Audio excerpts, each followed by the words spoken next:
Salamat po, Mr. President. I wish to make a brief manifestation.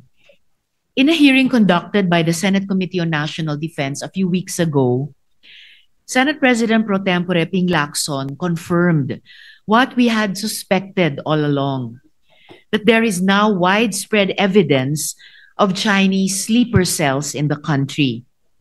Laganap na po ang mga espiyang dayuhan sa ating bansa. And the intention is to influence all aspects of our national policy to further the interests of the foreign government to whom they pledge allegiance. Hindi lang po sa usapin ng national security, sa politika din, at pati na sa ekonomiya. I make this manifestation in the light of new and disturbing information that has reached my office on the case of Joseph C. Mr. President, the propensity for fraudulent representations of Joseph C. has apparently been inherited by his children.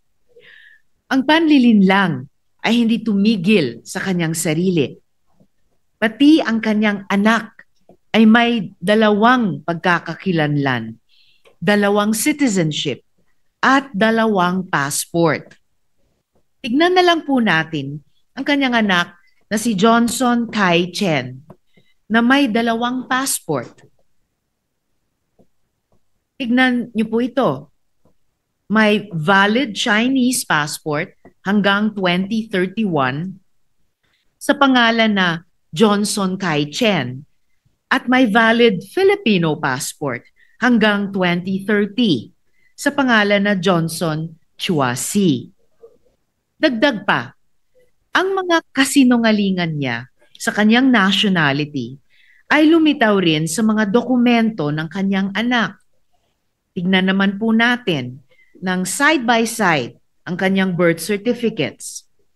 Sa isang birth certificate, yung mismong birth certificate niya nung kanyang kapanganakan and registered on time or in 1995, pinanganak siya sa Chinese General Hospital at ang tatay niya, si Chen Zhenzong, take note, Chinese nationality. At ang nanay niya ay si Bao Han Kai, alias Pauline Chua Chen, citizenship Chinese. Ngunit, may isa pa siyang birth certificate. Acquired via late registration daw. Registered lang noong 2014.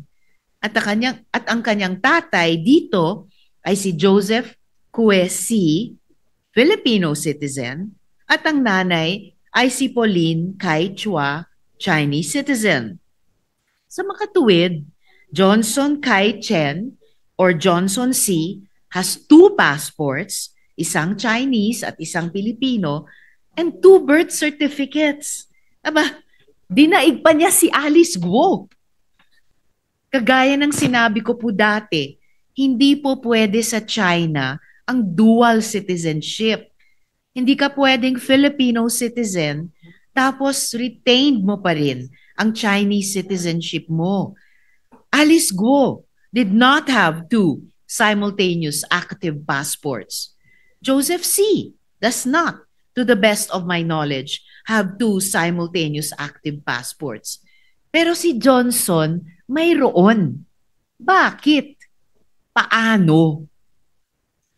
Ang sabi po nila, lahat posible pag may basbas ng Chinese Communist Party. If you work for them, anything is possible. Anything is doable. Mr. President, I have received information from intelligence sources that Joseph C. is believed to be involved in malign influence and foreign interference or MIFI activities. MIFI refers to activities conducted by foreign entities that aim to manipulate or disrupt the social, political, or economic landscape of the Philippines. Ako po'y naniniwala kasama ni Senate President Pro Tempore na talamak na ang Chinese influence agents dito sa ating bansa. Noong isang araw lang, nilabas ng Al Jazeera ang kanilang 3-year-long documentary tungkol sa isang alleged criminal na iniimpluwensyahan ang politika at halalan sa Paraguay. Ang niyayabang niya, hawak niya ang maraming opisyal ng bansa. Binabayaran at sinusulsulan daw ang mga high-level na politiko ng Paraguay para sumunod sa Beijing. Tanong ng Al Jazeera, is China using an alleged criminal to get Paraguay to ditch Taiwan? Dahil po ang Paraguay ay isa lamang sa ilang bansa sa mundo na may diplomatic relations sa Taiwan. Kahapon lang, napag-alaman ko, Mr. President, this alleged criminal was actually confirmed to have been here in the Philippines in July 2019 para sa gathering ng Hongman Association. Ano po itong association na ito? Batay sa open research, it is a criminal syndicate with deep links to the Chinese Communist Party. According to our sources, sina Michael Yang at iba pang Yang family members ay miyembro ng grupong ito. Ganito po kalalim na kabaon ang talon ng Chinese influence activities. Sabi ng mga supporters ni Joseph C., minsan naman na daw pinaboran ng Bureau of Immigration ang mining magnate na ito sa kanyang assertion ng kanyang Filipino citizenship. But this was before all this new information emerged.